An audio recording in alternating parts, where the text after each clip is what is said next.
আসসালামু আলাইকুম সুপ্রিয় দর্শক, জানিয়ে দেবো আগামী 24 ঘন্টার আবহাওয়ার পূর্বাভাস। সঙ্গে থাকুন। বঙ্গোপসাগরে নিম্নচাপ। আগামী 24 ঘন্টায় বাংলাদেশ ও পশ্চিমবঙ্গের আকাশ ভেঙে বৃষ্টি, কোথায় কোথায় ঝড় বৃষ্টির আশঙ্কা আর কোথায় ভারী বর্ষণের সম্ভাবনা রয়েছে সম্পূর্ণ জানিয়ে দেবো। ভিডিওতে সঙ্গে থাকুন। আর সবার আগে সঠিক আবহাওয়ার খবর পেতে আমাদের চ্যানেলটি এখনই সাবস্ক্রাইব করুন। আবহাওয়াবিদ শাহানা সুলতানা স্বাক্ষরিত এক বিশেষ বিজ্ঞপ্তিতে বলা হয়েছে, উত্তর বঙ্গোপসাগর ও তৎসংলগ্ন এলাকায় একটি লঘুচাপ সৃষ্টি হয়েছে। মৌসুমী বায়ুর অক্ষের বর্ধিতাংশ উত্তরপ্রদেশ, বিহার, পশ্চিমবঙ্গ লঘুচাপের কেন্দ্রস্থল এবং বাংলাদেশের দক্ষিণাঞ্চল হয়ে আসাম পর্যন্ত বিস্তৃত রয়েছে।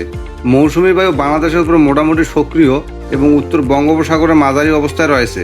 পূর্ব মধ্য বঙ্গোপসাগর ও তৎসংলগ্ন উত্তর বঙ্গোপসাগর এলাকায় 24 সেপ্টেম্বর 2025 এর দিকে আরেকটি লঘুচাপ সৃষ্টির সম্ভাবনা রয়েছে এবং এটি ঘনীভূত হয়ে নিম্নচাপে রূপ নিতে পারে। এর ফলে উত্তর বঙ্গোপসাগর, বাংলাদেশের উপকূলীয় এলাকা ও সমুদ্র বন্দরসমূহের উপর দিয়ে দমকা ঝড়ো হাওয়া বয়ে যেতে পারে।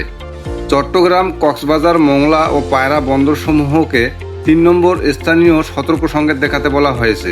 উত্তর বঙ্গোপসাগরের অবস্থানরত মাছ ধরা নৌকা ও ট্রলারসমূহকে পরবর্তী নির্দেশ না দেওয়া পর্যন্ত উপকূলের কাছাকাছি এসে সাবধানে চলাচল করতে বলা হয়েছে।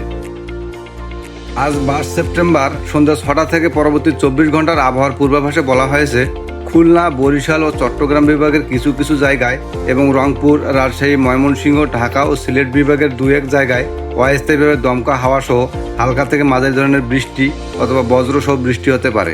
সেই সাথে সারা দেশের কোথাও কোথাও মাঝারি ধরনের ভারী বর্ষণ হতে পারে। আজ সারা দেশের দিন এবং রাতের তাপমাত্রা সামান্য বাড়তে পারে। 23 তারিখ সন্ধ্যা 6টা থেকে পরবর্তী 24 ঘন্টার আবহাওয়ার পূর্বাভাসে বলা হয়েছে, খুলনা, বরিশাল ও চট্টগ্রাম বিভাগের কিছু কিছু জায়গায় এবং রংপুর, রাজশাহী, ঢাকা, ময়মনসিংহ ও সিলেট বিভাগের 2-1 জায়গায় অস্থায়ীভাবে দমকা হাওয়া সহ হালকা থেকে মাঝারি ধরনের বৃষ্টি অথবা বজ্র সহ বৃষ্টি হতে পারে।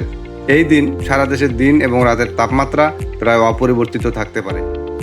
আবহাওয়া অধিদপ্তর জানিয়েছে, বর্ধিত 5 দিনে বৃষ্টিপাতের প্রবণতা বাড়তে পারে। এদিকে দক্ষিণবঙ্গে বিশেষ করে কলকাতা, হাওড়া, হুগলি, পূর্ব ও পশ্চিম মেদিনীপুরে বিকেলের দিকে বজ্র সহ ঝড় বৃষ্টি হওয়ার সম্ভাবনা রয়েছে। উত্তরবঙ্গে দার্জিলিং, জলপাইগুড়ি এবং কুচবিহার অঞ্চলে বৃষ্টি কিছুটা হালকা হলেও স্থানীয় বজ্রপাতের ঝুঁকি রয়েছে। নদিয়া ও মুর্শিদাবাদে মাঝারি বৃষ্টিপাতের সম্ভাবনা রয়েছে। দর্শক, এই ছিল 22 তারিখ আবহাওয়ার আপডেট। দেখা হবে পরবর্তী আপডেটে। ভালো থাকুন, সুস্থ থাকুন, নিরাপদে থাকুন। খোদা হাফেজ।